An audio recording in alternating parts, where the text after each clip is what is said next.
Are you also fed up with spending your own hard-earned cash on World of Tanks gold? Then make sure to go to the Google Play Store right now and download free gold for tanks and start earning free gold and premium tanks for World of Tanks. And also don't forget to use the code 5FHFM for a very tasty 10 gold bonus.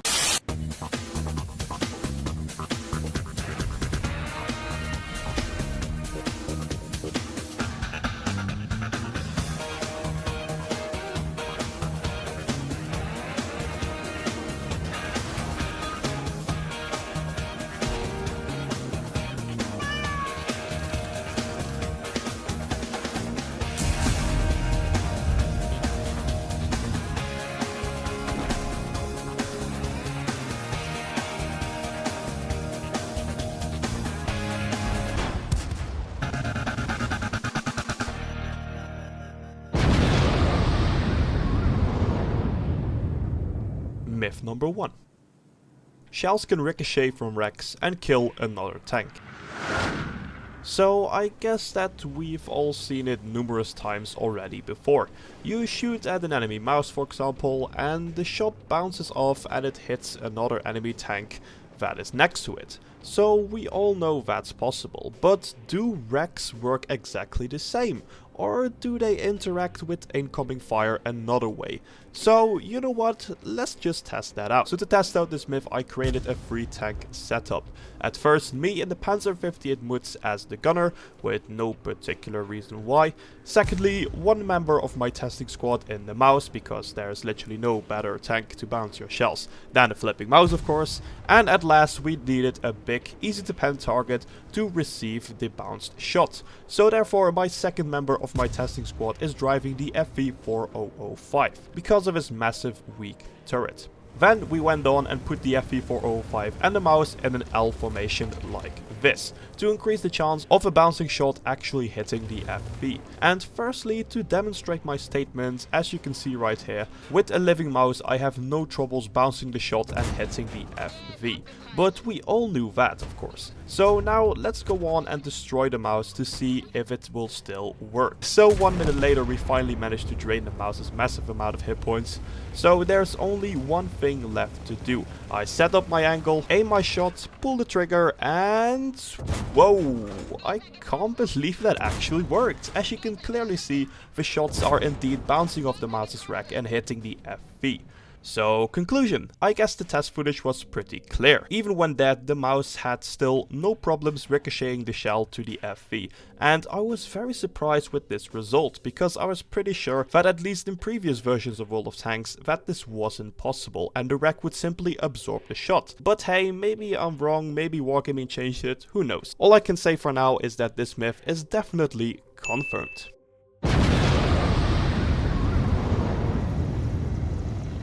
Myth number 2. Landing in water reduces fall damage. So here we are with yet another fall damage myth, but this time it's not the spawn liner, which got busted by the way. No, this time we are going to see if water actually does manage to do the job and save you from your fall. I have high hopes with this one, but of course you can't confirm or bust hopes. So let's go on and get straight into the testing. So for the test setup, I basically replicated the exact same setup as in the spawn liner myth. So I took 3 different pairs of 2 identical tanks. And with identical I mean that every tank in each pair is as fully upgraded as possible and only has 100% crew and nothing else. But that was the easiest part. The hardest part was finding a suitable map for this experiment, since we needed a stable fall of about the same height, but with the possibility of landing in either water or land. So after digging for quite a while, me and my livestream chat came to the conclusion that the bridge on Minsk was the best spot for this. And I know it's not 100% fair because the water is deeper than the tunnel side, but there simply wasn't a better option. So I of course take that in account with the test results. But for now, without further ado, let's get straight into the results. So here we go, we arrived on the spot where the AMX-13 13105 pair is already lining up for the jump. And after a brief countdown, both tanks start bombing forwards, and the 13105 in the water got significantly more damage than the one on land. So let's write that down on the left of your screen and let's move on to the IS-7. And again, same story, the one in the water received more damage. So conclusion. By the looks of it, water does in no way reduce fall damage, since in each and every case the tank that jumped in the water got more damage than the one on land. And I know that the water is deeper than the bridge, so basically the tank that jumps in the water has a higher drop, but if water would have a noticeable effect on fall damage, the fall damage taken would be more or less equal.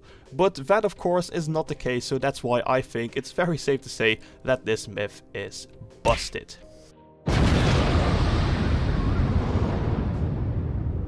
Myth number 3. Landing on a wreck reduces your fall damage. So, whoa. Before you guys are gonna go all ham in the comment section, yes, I know I've tested this myth before and it got busted. But if you take a look at that footage, it looks pretty messy and chaotic. So that's why I wanted to give it another shot. But this time I'm gonna test it out a little bit more organized. And with that I mean the exact same format as the previous myth with the exact same set of tanks. But this time instead of landing on water and land, we're gonna be landing on a wreck and plain land. But what is that going to look like? Well, it's gonna look like this. So for the map we decided to go on Paris because it has a nice, flat and even drop down from the southern bridge. And as I said before, the tank setup is exactly the same as in the previous myth, but with the addition of a UDAS to act as a so-called landing tank wreck cushion thingy.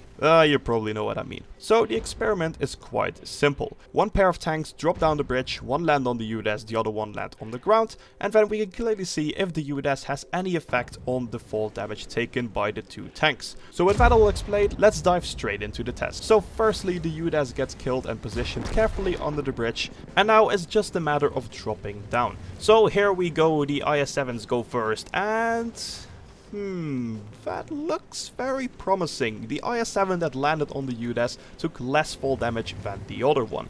So let's see how the 13105 do.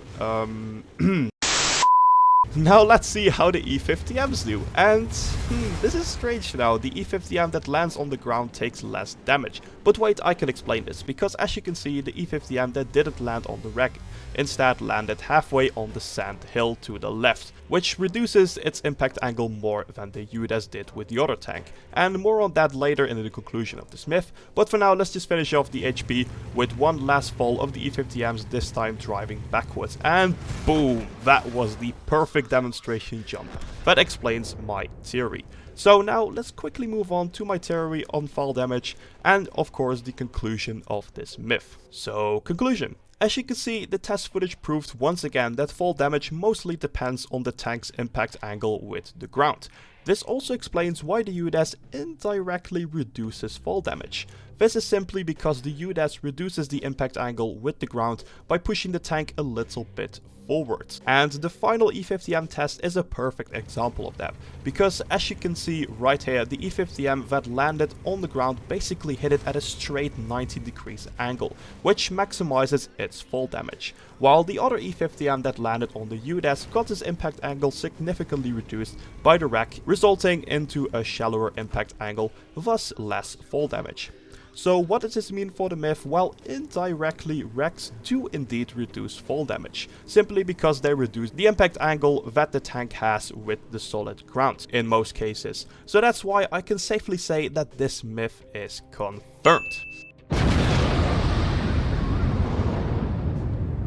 Myth number 4. Vertical stabilizers are better than enhanced gun lane drives. So I guess most of you are familiar with gun lane drives and vertical stabilizers. Overall, they do the same thing but in a slightly different way, and that is improving your gun handling. But which one is more effective than the other? Well, to find that out, we first need to understand what both pieces of equipment actually do to the stats of your vehicle. So the vertical stabilizer decreases the gun bloom when turning the tank or turning the turret by 20%.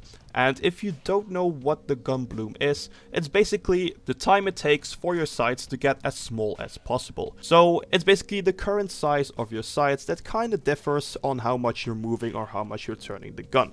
So in some way you could say it's your quotation marks aim time. Which brings me to the functionality of the enhanced gun lane drive, since this piece of equipment simply reduces your aim time by 10% from the moment you stop your tank. But wait, you talked about gun bloom and aim time. You can't compare them since they're completely different things. Yeah, that's right and wrong. Because that 20% less gun bloom that the vertical stabilizers offers indirectly shortens your aim time because the circle has a smaller starting point than usual, which actually makes it possible to compare the two, which we are going to be doing right now. So as you can see, for this experiment I'm using the M4 Ravioli as my testing subject, and I will keep each and every single parameter exactly the same except for the gun lane drive or the vertical stabilizer, for the fairest result possible. So you know what, without further ado, let's just take him straight to the test. So just to be clear, I'm going to be performing a set amount of movements on each piece of equipment and put the results next to each other in the conclusion of this myth, to show you guys exactly what the differences are time-wise in between the two. So for now, I'm just going to leave you with the footage, and afterwards I'll be back with you to discuss the conclusion of this myth.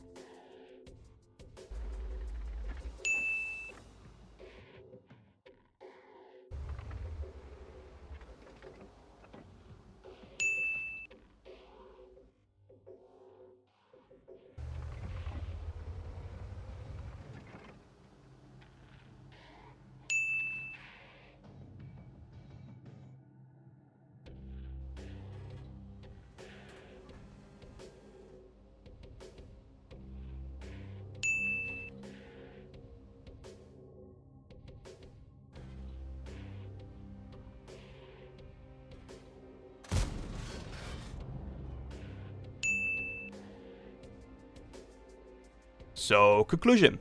I've put all the results into this table right here, and I've basically got these values by counting the frames from the moment the aim circle started to shrink up until the aim circle was at its smallest / fully aimed state. And from there on, since this footage is recorded at 60 frames per second, I divided 1 second by 50, which gives me the time it takes to play one frame.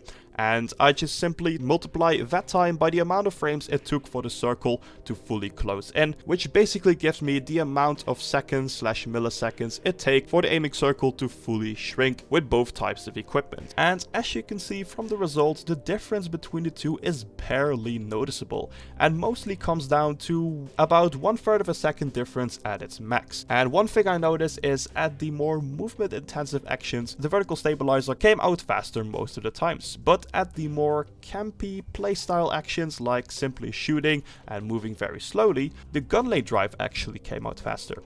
So short answer, if it's a campy tank like a tank destroyer, go for a gun lane drive. If it's a tank that has to stay mobile in order to be effective, go for vertical stabilizers. But for the myth, vertical stabilizers are better than gun lane drives, I really have to say confirmed.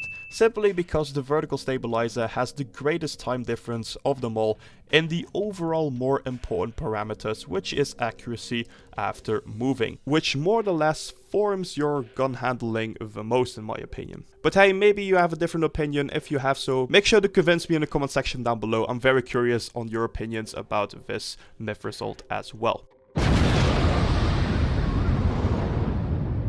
So guys, that was all for today's Mythbusters episode. So if you enjoyed the video or found it useful, please consider dropping a like. That would be very much appreciated. Also, if you're new to the channel and you like my videos, make sure to smack that subscribe button so you will stay up to date with all my future content. And also, if you know any awesome myth that hasn't been tested out yet, feel free to drop them in the comment section down below or in the hashtag WhatMyths channel on my Discord server. Link to my Discord server can be found in the description down below, so if you're not joined yet, make sure to check it out as quickly as you can because we're literally the most awesome server on the entire Discord. But anyways, with that all said, all that's left for me to say is, as always, have an awesome day and I'll catch you guys later. Jack it up.